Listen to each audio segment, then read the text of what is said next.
We think of the market as a place of noise, shouting on trading floors, flashing headlines, endless commentary. But that's just the theater. The real game, the one played by the titans of finance, happens in the silence. It's a game of observation, of recognizing a deep structural flaw in the world that everyone else has accepted as normal. It's about seeing a single crack in a dam that has stood for a generation.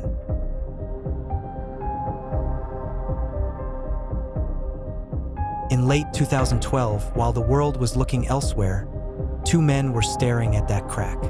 One was George Soros, the philosopher king of hedge funds, a man so powerful his bets could challenge governments.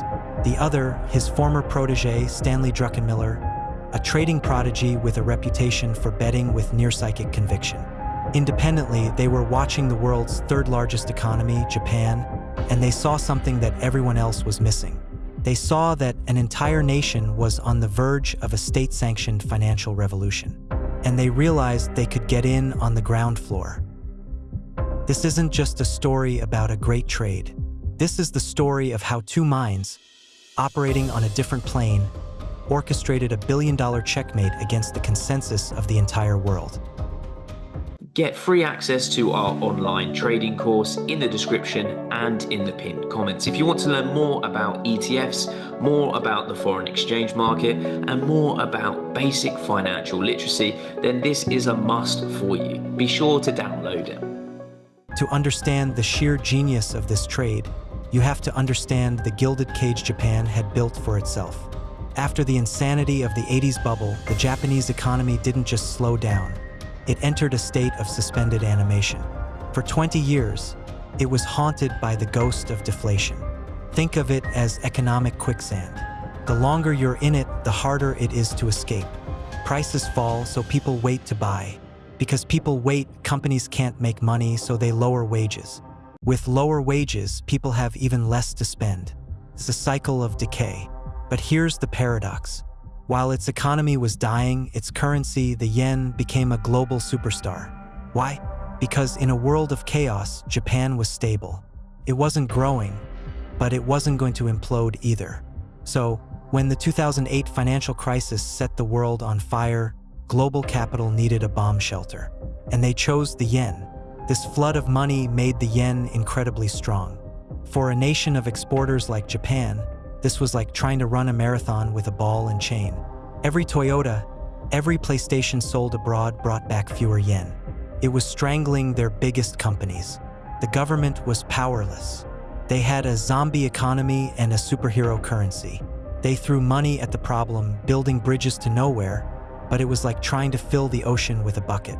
The world had decided, Japan was stagnant, and the yen was strong. This was the unbreakable reality. And whenever the market believes something is unbreakable, it creates the single greatest opportunity for a trader, the breaking point. A nation on its knees needed a leader willing to do the unthinkable. In December 2012, that leader returned. Shinzo Abe wasn't just another prime minister. He was a man with a vision, a nationalist who saw Japan's economic weakness as a national shame. He came to power not with a promise, but with a weapon, a three-part strategy so radical it could only be called Abenomics. The first arrow was fiscal stimulus, more government spending. We'd seen that before. The third was structural reform, cutting red tape. Important but slow. It was the second arrow that was the declaration of war. It promised to break the Bank of Japan and force it to unleash a monetary tsunami. He appointed a new governor, Haruhiko Kuroda, a man who shared his fanatical zeal. Their goal: create 2% inflation by any means necessary. This meant one thing: they were going to print money. Not just a little. They were going to print until the yen's value buckled. Until it was so cheap that Japanese exports would become irresistible. For most people, this was just politics. For Soros and Druckenmiller, it was the starting pistol for the trade of the decade. A sovereign government was explicitly stating its intention to devalue its own currency. This wasn't a secret. It was a public broadcast. The only question was, who was listening? To understand why they were listening, you have to understand how these men think. They are not normal investors. They are apex predators. We saw this in 1992. They saw that the British pound was artificially propped up. They didn't just bet against it. They took on the Bank of England itself, borrowing billions to force a devaluation. They won. It wasn't just a trade. It was a conquest. It cemented their legend. This mindset comes from Soros's grand theory, reflexivity. It's a simple but profound idea. Most people think the market is like a thermometer measuring the underlying health of a company or an economy. Soros says the market is also the thermostat. The beliefs of the participants actively change the temperature.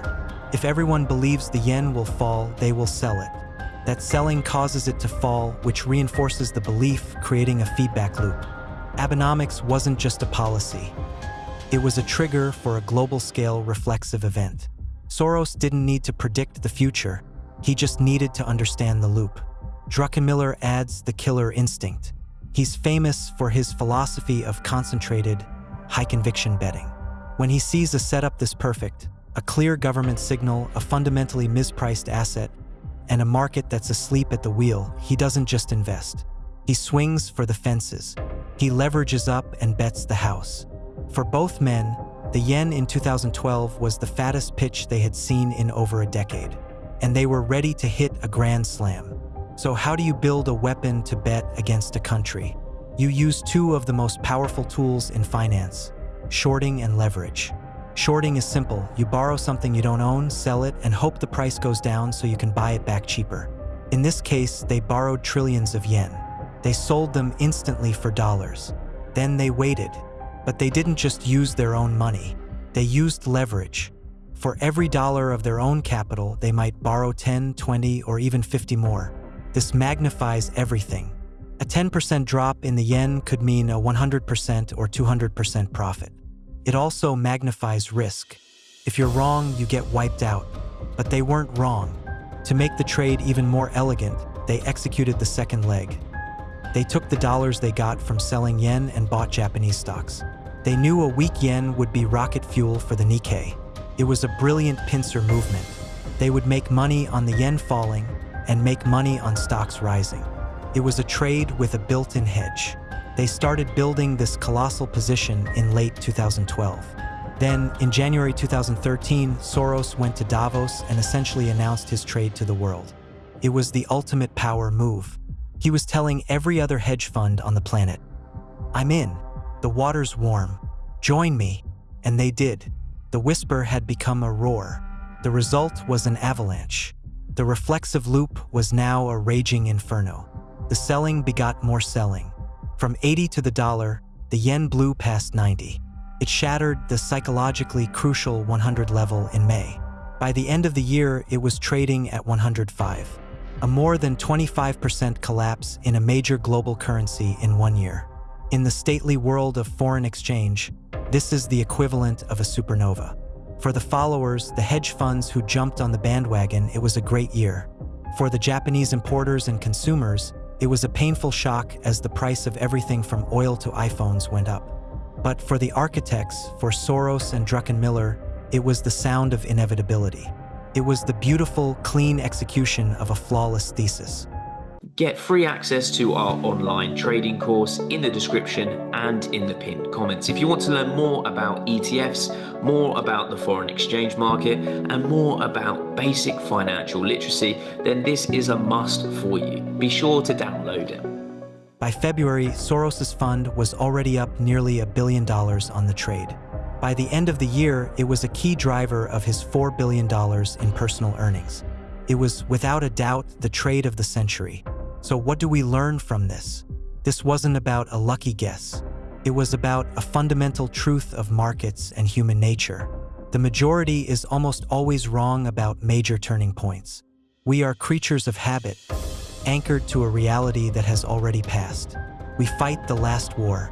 Soros and Druckenmiller teach us that true insight comes from detaching from the noise and observing the deep undercurrents of change. They saw a government forced to choose between a strong currency and economic survival. They knew survival would win. They understood that human psychology, the reflexive loop of fear and greed, is the most powerful force in any market.